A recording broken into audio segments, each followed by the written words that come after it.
I made you fall in love with me just to get back at Aries. So, hindi totoo lahat ng yun? Lahat ng pinakita mo sa akin? It was all part of my revenge. And everybody in Section E knew. You don't belong in Section E. Answer me, damn it!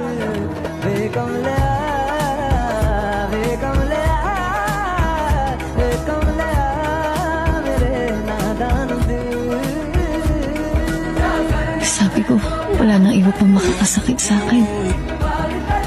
Pero meron pa pala. Yung taong akala ko puprotektahan ako. Yung naging safe space ko. Yung taong akala ko mahal ako. Kasi mamaling yan lang pala.